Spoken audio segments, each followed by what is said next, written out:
అంశం అమరావతి. 26 జిల్లాలు ఉన్నాయి.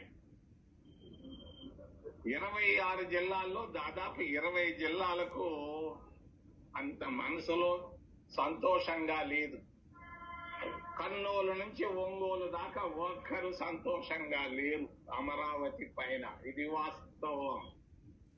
ఉత్తరాంధ్రలో కూడా ఎవరు సంతోషంగా లేరు. అసలు కారణం, అసలు సంగతి చెప్తాను. శివరామకృష్ణయ్య అనే ఆయన్ని కేంద్ర ప్రభుత్వం వేసింది కమిటీని. ఆయన ఏం సలహా ఇచ్చాడు? ఒంగోలు దగ్గర దొనకొండలో 1,00,000 ప్రభుత్వ భూములున్నాయి, అక్కడైతే బాగుంటుందని ఆయన కమిటీ ఇచ్చాడు కదా. దొనకొండలో ఈయనకి పనులు జరగవనుకున్నాడు. దాన్ని తీసుకొని వెళ్ళి ఆయన బంధు ప్రీతి ఎక్కువ చంద్రబాబు నాయుడికి. మీ అందరికీ తెలియదు, నాకు బాగా తెలుసు. ఆయన 50 సంవత్సరాలుగా మీ ఇద్దరం యూత్ కాంగ్రెస్ లో పనిచేసాం. 50 సంవత్సరాల నాడు తిరుపతి దగ్గర. మరి ఆయనకు బంధు ప్రీతి ఎక్కువ. ఎక్కడ బంధువులుంటే అక్కడ పనిచేస్తుంటాడు ఆయన. మరి అమరావతిలో అంటే గుంటూరులో ఆయనకు బంధువులు ఎక్కువ. ఆ బంధువుల్ని కోటీశ్వరులు చేసేదాని కొరగా అమరావతిని ఆయన తీసుకున్నాడు. ఆయన చెప్పొస్తుంటాడు అప్పుడప్పుడు మాటలు, బాగా బలి చెప్తున్నాడు ఈ మధ్య. మరి మట్టి తీసి చూశాను, చేపెట్టి లాగితే మూరడు మట్టి తీస్తే నీళ్లు వస్తున్నాయి. నీళ్లలో అమరావతి. మరి రాజధాని కట్టడం ఎందుకయ్యా?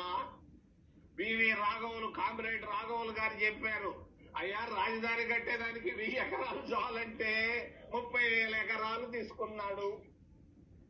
మరి ఇంకొక 40,000 ఎకరాలు తీసుకుంటున్నానని నిన్నే చెప్పాడు. ఎందుకయ్యా 70,000 ఎకరాలు? ఏమి చెయ్యాలనుకుంటున్నావయ్యా? మరి నీళ్లలో రాజధాని కట్టాలనా? నువ్వు రాజధాని కట్టేదానికి 50 అంతస్తుల బిల్డింగ్ అంటున్నావు. నేను చూడలేదు విశాఖపట్నంలో కూడా 50 అంతస్తుల బిల్డింగ్ ఇప్పటిదాకా ఉన్నాయేమో తెలియదు. మరి 50 అంతస్తుల బిల్డింగ్ కట్టాలంటే కన్స్ట్రక్షన్ కాస్ట్ 10 అంతలు పెరుగుతుంది. నీళ్లు వచ్చేటువంటి కృష్ణానది తీరంలో నువ్వు కట్టేటువంటి అమరావతి బిల్డింగులకు నాకు ఇంజనీర్లు చెప్పారు 10 అంతల కన్స్ట్రక్షన్ కాస్ట్ పెరుగుతుంది. అయినా కూడా ఆయన అక్కడనే కట్టాలంటున్నాడు. కారణం బంధు ప్రీతి. దొనకొండలో లేరు ఆయనకి బంధువులు.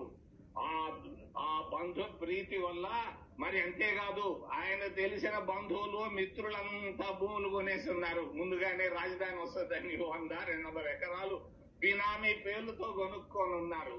అది ఒక పెద్ద అది ఒక అవినీతి గుట్ట అవుతుందని నేను తెలియజేస్తున్నాను.